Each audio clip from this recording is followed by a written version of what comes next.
Good evening, ladies and gentlemen, and welcome to Food in the Garden. Tonight here marks the 4th year of this partnership between Smithsonian Gardens and the Smithsonian's National Museum of American History. I'm Susan Evans McClure. I'm the director of our Smithsonian Food History programs here at the National History Museum, where we explore the past to help us make sense of the present and to shape a more humane future. And Smithsonian Gardens, our partner and an accredited museum themselves, enriches the Smithsonian experience through exceptional gardens, horticultural exhibits, collections, and education. So tonight, we're bringing those two groups together with all of you and our fabulous panel to explore the theme of gardens and community. So how have gardens and public spaces throughout American history brought people together to build community, learn, heal, and really make change in our society? So tonight is a relaxed evening, so for the folks still grabbing their drinks, feel free to make your way over. If you all need a second drink, feel free to get up and grab one and come back. And the panel will talk for about 30 minutes, and then we'll take some questions from the audience. And of course, it's socially acceptable to have your phones out because you'll be tweeting everyone, telling them what a great time you're having, using the hashtag Food in the Garden. That goes for you too. I just failed to tweet that. Yeah. And after the panel, you can talk with experts in our panel and learn more about what their great organizations do, as well as experience some tours of the Victory Garden with our resident horticulturist and the gentleman responsible for the Victory Garden, Joe Brunetti. There's croquet to play, there's a teepee to learn about, and much more. All the information's in your program. And please visit the Community of Gardens table and share your story. Community of Gardens is a new digital archive project hosted by Smithsonian Gardens to preserve our diverse garden heritage because, as you all know, gardens, gardeners, and growers have played an important role in shaping American culture. Your participation in Community of Gardens will contribute to the preservation of American garden history and enable historians, landscape architects, artists, designers, and garden enthusiasts to learn from the ways that gardens and gardeners of all backgrounds have shaped America's landscape. So you can visit their table tonight, share your story, and become part of that project. And we hope you'll join us in October for our Smithsonian Food History Weekend, where we'll be tackling the very big topic of politics on your plate. That's October 27th through the 29th. And if you are sick of talking about politics by then, you can just come and eat. And if you still want to talk about politics by then, you can come and learn about the interplay of democracy, power, people, food, and American history. So a very big thank you tonight. Thank you. A very big thank you. But also a very big thank you to our generous sponsors who made this evening possible. That's John Deere, the Julia Child Foundation for Gastronomy and the Culinary Arts, and Wegmans. They are great partners who support our efforts to have conversations about how Americans understand themselves through what we eat, what we cook, and how it's grown. Thank you also to the folks from New Columbia Distillers for these fabulous Green Hat Gin cocktails that we're enjoying tonight, and also to Stag's Leap Wine Cellars, Chateau Montelena, and Gurgitch Hills Estates for the chilled white wines keeping you all cool. And I'd like to thank our chef for this evening, Jose Vidal Diaz, who has made all of the delicious food you're eating, and a huge thanks to our team here at Smithsonian Gardens and the museum who makes all of this come together. And now I will turn it over to Elin Haaga, an accomplished landscape designer who teaches landscape history at the George Washington University and will be moderating this great conversation. Elin.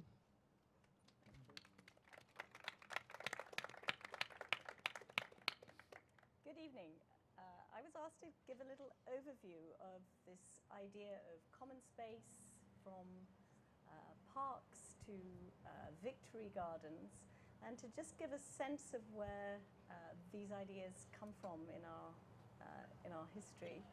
And after I do that, I'm going to ask each of the other panelists here to describe what they do and give you a little sense of the interesting projects that they are involved with.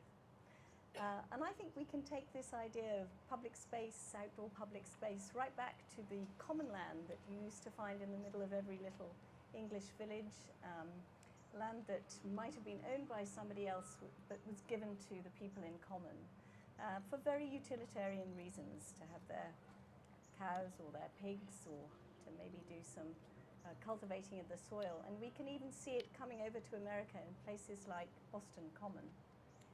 and the tradition of this open space in the middle of the city, which is still preserved there. And then as you come through the late 18th century in Britain, there was a real movement to enclose these common lands. And I think it was at that point that people began to notice how important they were as they were losing them. And as the 19th century progressed with the growth of cities, both in Britain and in America, you have these big, increasingly bigger, increasingly dirtier cities, and this sense that you needed open space and clean space and green space for recreation. And in America, we see this movement beginning in places like Mount Auburn Cemetery up in Boston. That may seem a strange thing, but the garden cemetery movement, which was quite prominent in the 19th century, we have one in Washington as well. These places were seen as open ground that people could walk through and experience nature. And probably the most well-known expression of it is in Central Park in New York.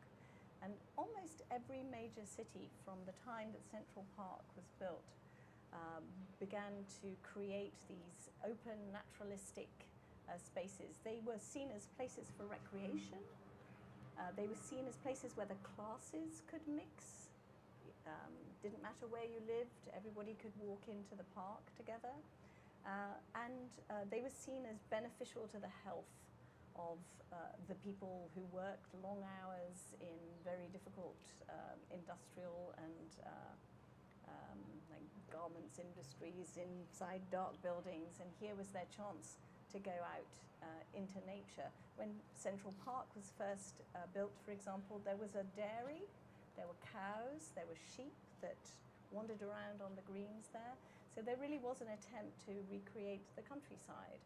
And I think we see as the century progressed, by the beginning of the 20th century, especially with people like Jens Jensen in the Chicago parks, we see a slight shift from just this idea of recreation in the parks towards a sense of the spiritual importance of a connection with nature.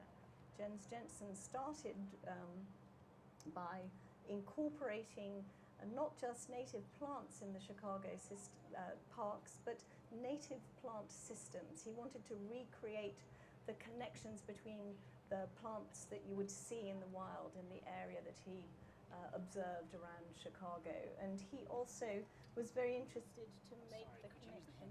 Sure. Is that better?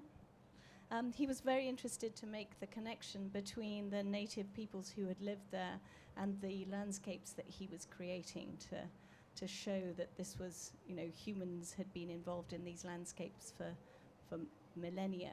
And he really felt that there was a spiritual importance in connecting with nature, and some of our panelists are going to be talking about that tonight. And that it could heal people, it could impact crime rates and health, and also mental health. And at the same time, we begin to see at the end of the 19th century the whole kind of victory garden movement as well, the cultivation of the soil as a sort of social good, if you like. Some of the first gardens of that type were built in the Detroit area in the 1890s, during the Depression of the 1890s. And by the time we get to World War I, these victory gardens, which were actually named by the end of World War I, became quite important in the whole war effort at that time. By World War II, of course, they become very, very famous and very, very important. Apparently, by 1944, 20 million victory gardeners in the US were putting over 40% of the food on American tables, amazing, which seems a staggering statistic. And there was really a connection between the idea of victory gardens and patriotism. And even though things kind of died down a little bit after World War II, we still see today, especially since the 1960s, not only allotment gardens and community gardens that have persisted since the war years, but we've also seen the growth of community gardens in parts of cities that have been vulnerable, and these community gardens being used to create community and to heal places. So I'd like to, after that little bit of a background, I'd like to start introducing our panelists here and to have everybody give a little introduction to what they do. And I'm going to start with Pam. Very good. Hi, I'm Pam Hess. Who here likes gin? Yes. I'm going to stay this way. And gardening? Yes, you're my people. So every Sunday, I expect to see you down at Arcadia Farm. I'm the executive director of Arcadia. We are a food-focused nonprofit. So we work in 3 areas, and we have a public health mission, health through food. There's an old saying, which is either pay the farmer or pay the doctor. We vastly prefer for you to pay the farmer.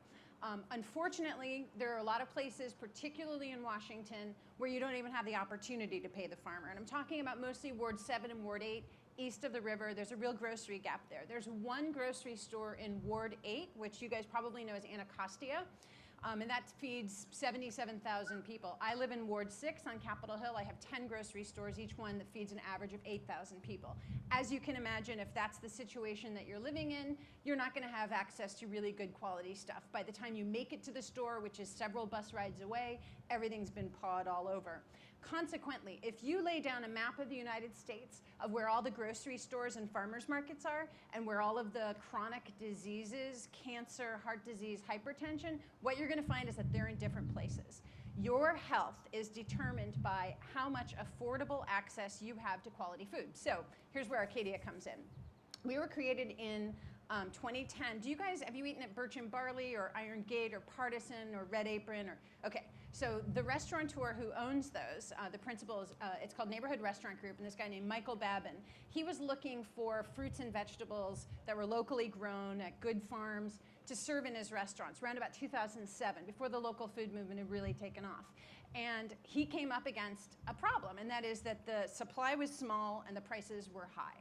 And he said to himself, if I'm having this much trouble, what's everybody else doing? And that led him to the public health crisis that I was just talking about. So he organized and created Arcadia as a nonprofit.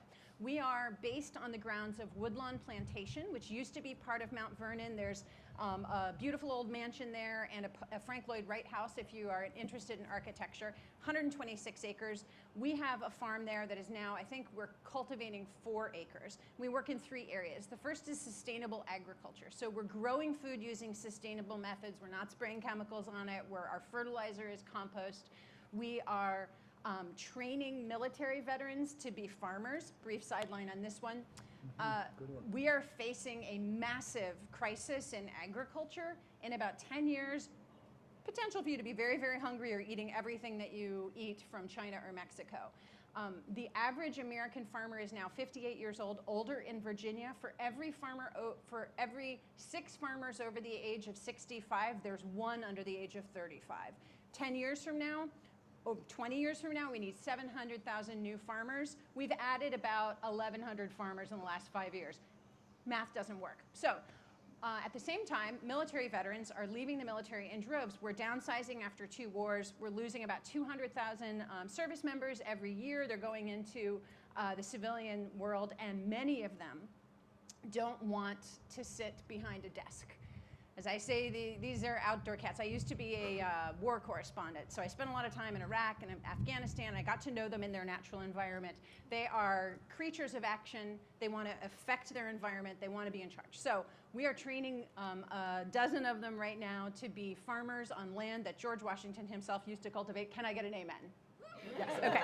So that's our sustainable ag. The next piece, we use the farm that the veterans are working on and that we are growing food on as a classroom for school children, to connect them with the origins of their food. You have no idea how many children don't know that carrots come out of the ground. And when it comes out of the ground, they go, ew, that's dirty. And we're like, no, no, no, that's soil, this is good. We wipe it off on our leg because we don't use chemicals. We let them eat it, and they're converts for life. 29% of the children who come to our farm, we have a 29% increase in the number of kids who like beets after they come to our farm, so that's pretty good.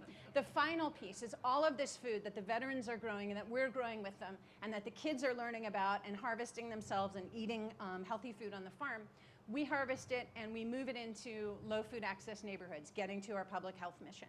We serve 14 neighborhoods in the Washington area, one in Northern Virginia, 13 in DC, and we sell the finest quality food that you could get at any of the fancy farmers markets in town. We grow a lot of it. We buy it from other local firms, so we're supporting the local food economy. And we accept and we double food stamps. We do that through donors. All of this happens because of great volunteers that work on the mobile market and that come out and help us out on the farm, which brings me back to my first point. I will see you guys Sunday at 4 at Woodlawn Pope Leahy, and we work for 2 or 3 hours, and then doing whatever the farmers need done, weeding or harvesting or whatever, and then I make you a cocktail and we share a potluck that you bring. So I expect to see you, and my business cards will be available. Thanks very much, Pam. That sounds like an unbeatable offer. And there's a very nice segue with the work that you're doing with veterans to what Fred is doing. Okay, let me, so I'm Fred Foote, retired Navy guy. I do not speak for the government. And number 2, please come to our table. It's there in the corner, okay, with all the fine, beautiful, and intelligent people at it. From the Institute for Integrative Health of Baltimore, a think tank for advanced medicine that does many nutritional things for the city of Baltimore. Please come and see us, okay? All right, I do the Green Road. The Green Road is the nation's largest wild nature healing garden. We are building it at Walter Reed to heal our wounded warriors with PTSD through the healing power of nature. And do you want to show your map? Okay, so Ellen has told me we want to have a conversation, but I'm allowed 2 minutes to show my pictures, just so you know what this thing is. We will open on September 26th. Please come to our table to learn about it. You know what, Wendy? This is Wendy Bodell, my boss, but she's an all-purpose weapon. Can we have the second one in front first? There we go. Thank you. This is our campus at Walter Reed. It has to be turned around. Okay, I think. Yeah, there we go.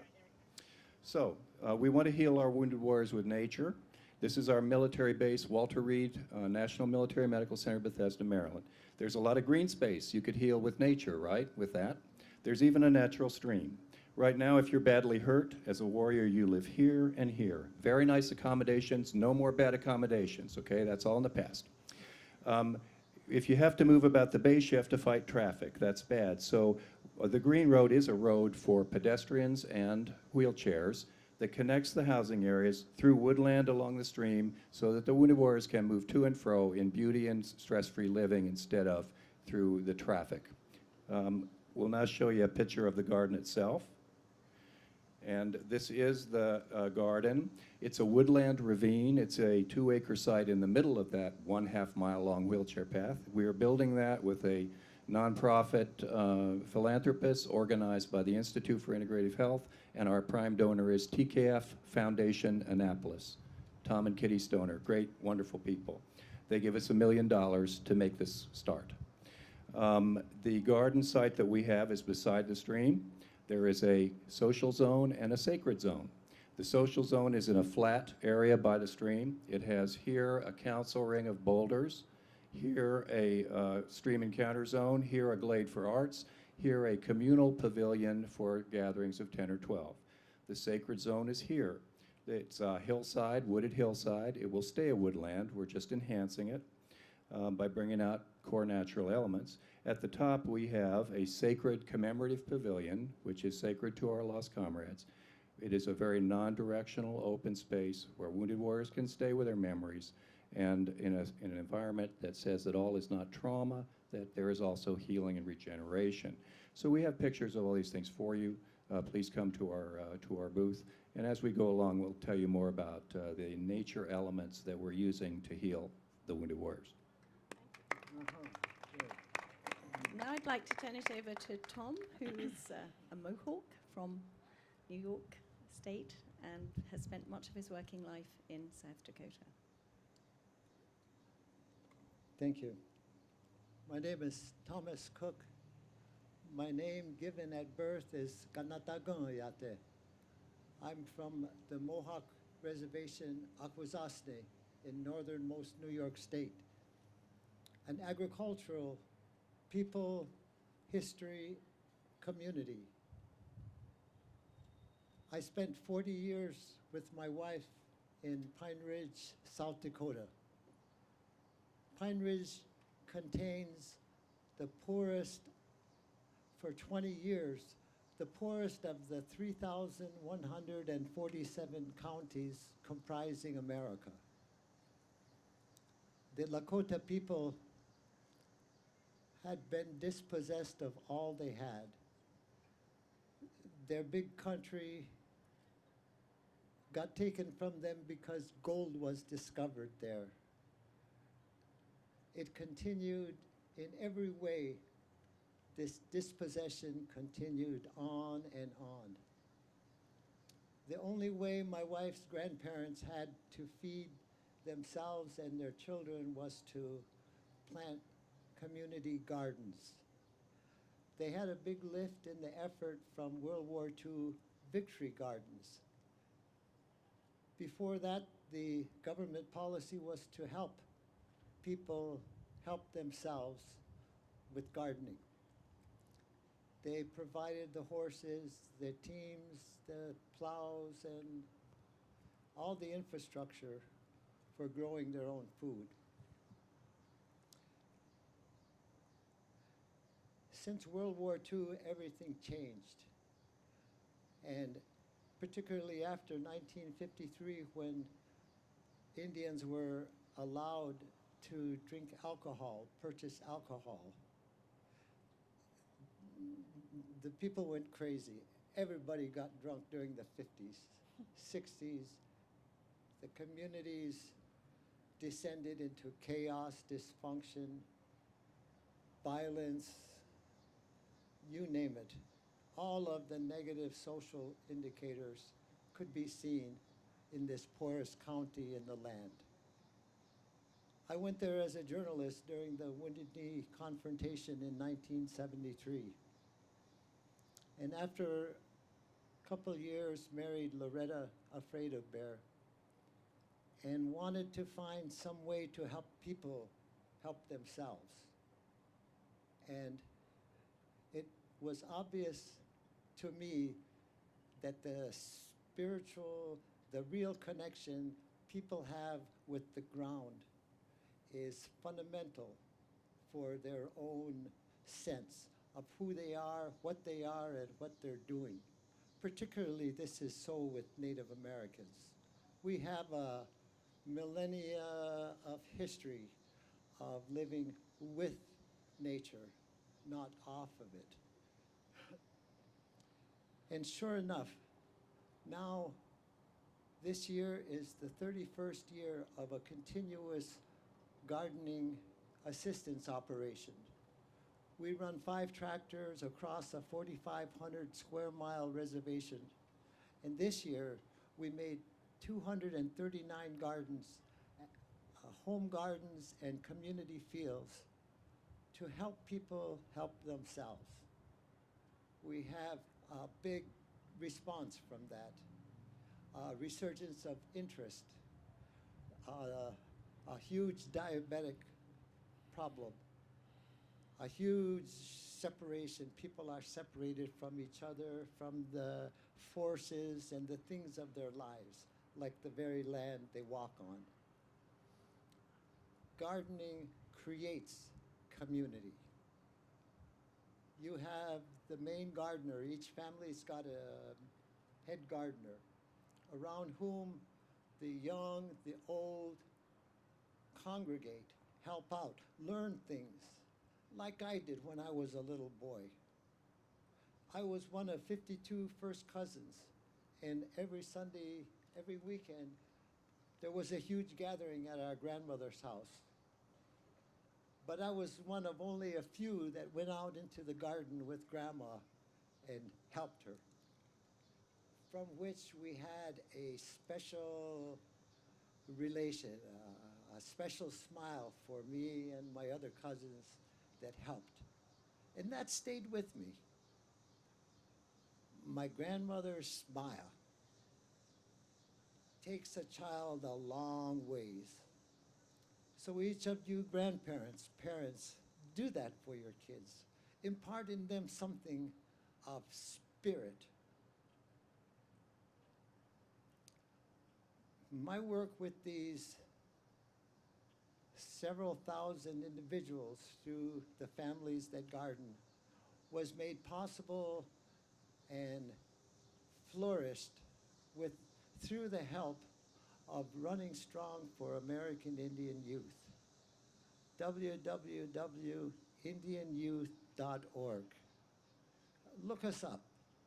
We're down working where the need is the greatest in this country.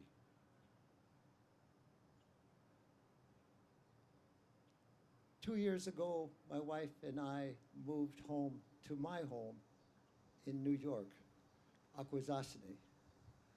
And there are many old dairy farms on the reservation. Everybody comes from a dairy farm or other. And there are huge 100-acre patches of ground that all they do now is hay them to keep the weeds down and make a $2.50 a bale of hay. So since I've been home, my cousins and these other ones of these farmlands approached me and how can we make more than that little bit of money for a bale of hay? Grow corn. There's a worldwide shortage, a worldwide demand for corn, sunflowers, sweet potato, you name it. Whatever can be grown organically, we found the markets for them. So now we're making a growers co-op of a dozen of these landowners that have the tractors, the equipment, the barns from before, but we lost the practice of growing food. We became iron workers. I worked in this city, Local 5, New York City, all these eastern bridges and skyscrapers, you'll find a Mohawk involved in every one of them. 80% of our labor force are iron workers. And in my family, my 8 uncles, my grandfathers, from the 1850s, been iron workers. So the big money, and there's very little money to be made with vegetables, so they became iron workers. Now, the iron workers have diabetes. They have health problems. They want something different for their children, grandchildren. That is the community of interest, the desire, the need to bring full spectrum nutrition into the lives of our youth and ourselves. That's an overview of what I do. I'm happy with it because I work with the grandmother earth. Our approach to all of this is by thinking in Indian. That means no chemical, nothing dead to be put onto the ground. The same thinking and practice comprises the biodynamic method of agriculture. If you don't know about it, you should. All of the inputs into the ground are in the live form. There's live forms of calcium, of all these different minerals, ingredients into the ground, from which you're going to get the full spectrum nutrition our body needs for the best health and longevity. Those are my words. I could talk on and on. I know Fred could as well. I could see it. I could see it. He talks about veterans, and those are all our people. The Native American population provided per capita the largest share of our soldiers in every war. And I lost my dad in the Korean conflict, a fighter pilot in the South Pacific, Second World War. And we grew up without him, but we grew up on the land, working the land. And that's what I'm all about. Thank you very much. it may have seemed when you looked at the different things that people up here were doing that they were quite different. But I think now there seems to be a pretty strong common core about using the land to create community, but not abusing it. And so I think now we're going to open to questions. If anybody's got any questions. All your mics are hot, so you can just talk. Okay. Just talk away. Oh, you go. I'm curious, it sounds like each of you are working with people who haven't been gardening. What's it like when they get started? How do you get people going in the dirt? Do you want to start, Pam? Yeah, it's every Sunday, as I said, we have new volunteers coming out, and we have some folks that return in increasing number. I think that it is a natural thing for people. Atavistically, we all had our roots on farms, and when you plunge your hands into the dirt, it sort of all makes sense. So we don't have a problem with people trampling stuff. We show them what to do. They mimic that. And after 1 or 2 visits to the farm, we can turn them loose and be like, weed this, pull that, harvest this, and they learn. It's not, we've been doing it, as he said, for millennia, wherever our roots were. And we're just hearkening back to that. Any more questions?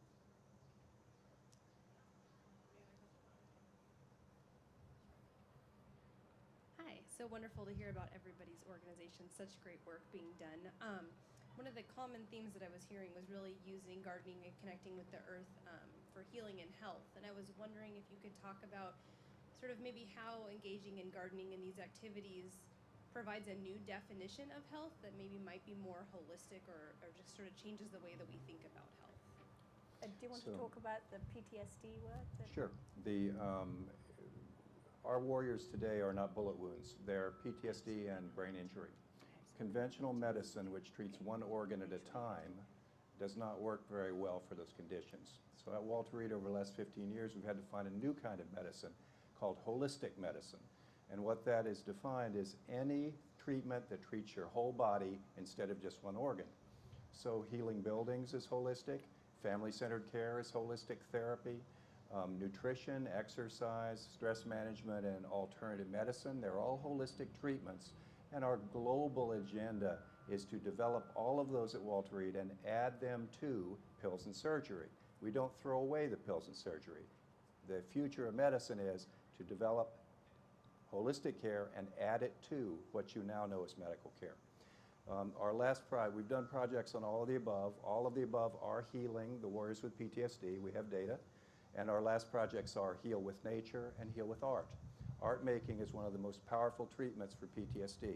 And our warriors are all making music, art, dance, and poetry during their stay at Walter Reed. We've also spread this to the state of Maryland.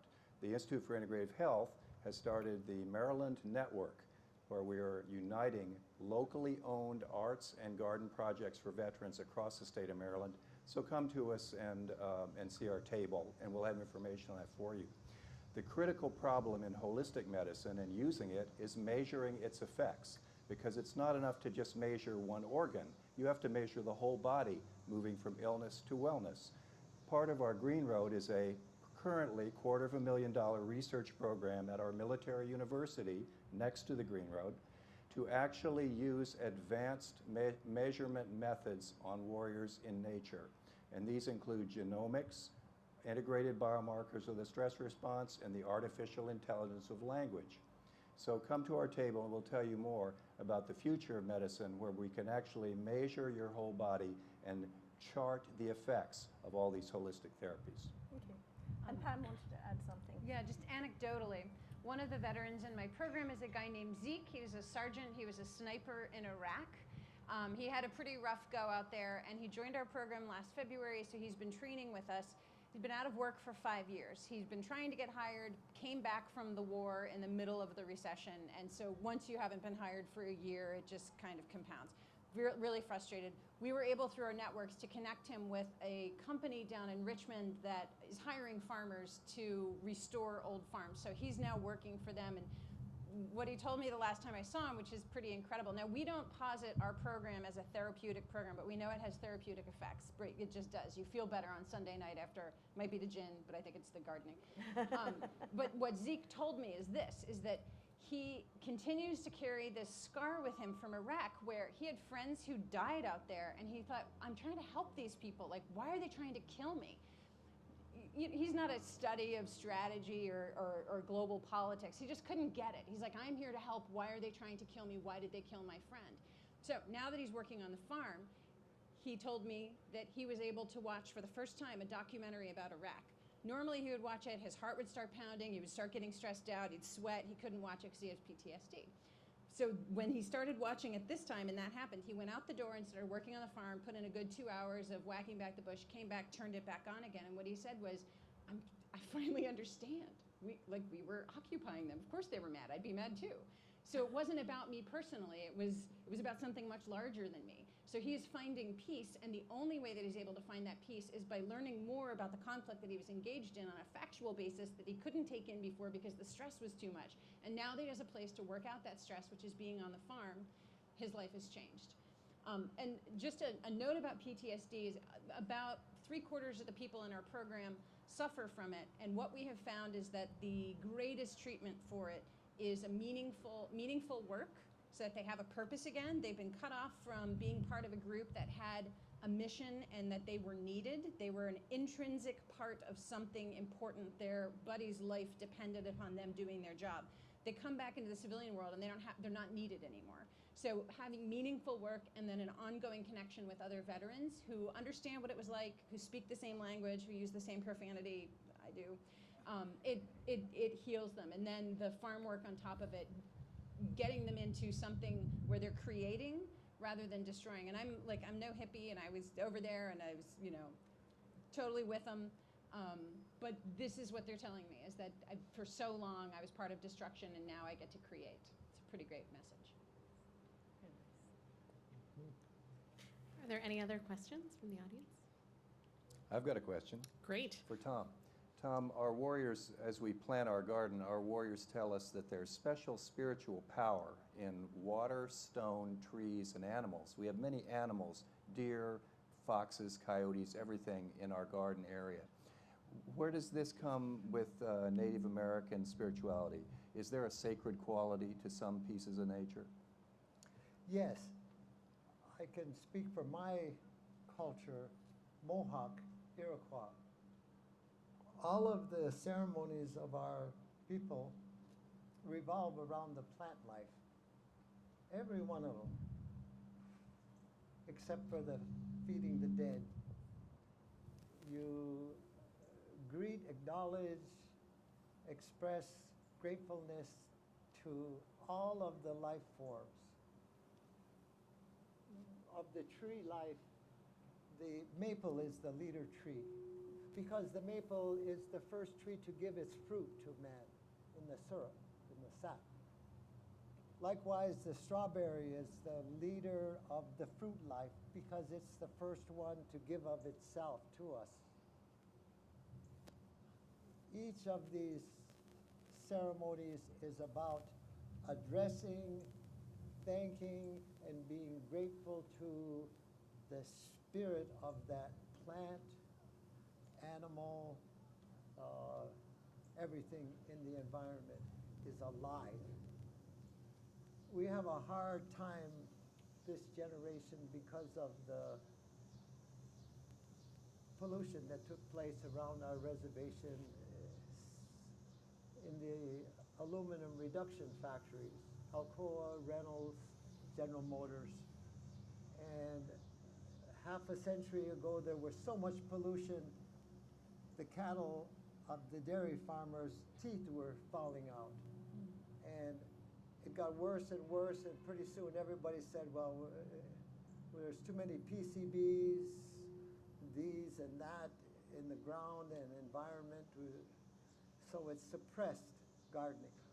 But now it's on an upswing because of studies that show since 1960, the pollution has been going down and down and down. Reynolds Aluminum is gone. General Motors is gone. Alcoa has one plant of 3 left. So there's not that much pollution, industrial pollution. We couldn't even eat the fish because of the mercury and the PCBs and just everything else. They said you can eat 1 fish a month. Well, that's what our people lived on for hundreds of years, was the fish, the protein. So everybody went ironworking and bought at the stores, and now they got the problem of all these empty nutrition. And a renewed interest in land use is going on throughout Indian country. Either you use what you have or you lose it. And people recognize that. And there's many programs, garden programs, funded by this group and that group. And when you look around our reservation, Akwesasne, every other house has a garden. It's popular. We're taking, for the first time, and focusing on market gardening with organic produce. And we're very encouraged. We found outlets. They found us. And we're going to proceed with that development. It's the development you're on a road of, just like Fred's talking. You get to the goal you're looking for, the change from illness to health, the holistic way of doing it. I understand what he says of just the natural, the nature life. But thinking in Indian, all of these lives have a spirit, a consciousness, an intelligence that is suprasensible. We can't see it with our eyes or ears. It's beyond our senses. But they're sure enough alive and responsive. So you talk to them good, they'll recognize you and help you with what you're doing. That's the Indian way, the native North American way of living with this environment. One of my teachers, Tom, taught me a lot, was a great medicine man named Henry Neese. And he taught me to say Mitakaye Oyashin. Yeah. Mitakuye Oyase. We're all related.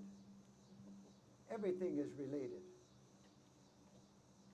Not just my first, second cousins. Everything. You and I, all of us are related. We have the same color of blood, like that. We're all descended. So we're talking about the life forces, powers, the innate, natural life. And everything everybody up here is saying relates to that. How you relate to life and your relatives is what this is all about. This garden here is a most beautiful field. So many of the plants I've not even seen before. And I've been taking mental notes on a number of these plants out here. I'm happy to be here, to see each one of you, to be on this panel. And what we say here is going to stay with you. Some part, something spiritual, something he said. Probably you said, or Pam It's going to stay said. with me because I see so many veterans with this PTSD he's referring to. And my heart goes out to them. I want to help them too. So I greatly admire this man, his book, his work, and the soldiers that, the ex-servicemen that he's working with. Since I can't resist that, to plug to my book. This is my book, Medic Against Bomb. It's all about our wounded warriors, and the way we raise money for the Green Road is actually reading poetry from this book. Raised $500,000 by reading poetry, because the people can feel what the wounded soldiers like. So please come and page through it. Obviously, it's on Amazon. Thank you very much, everybody. And I'm sure anybody here would love to talk to you after we've come off the stage. For sure.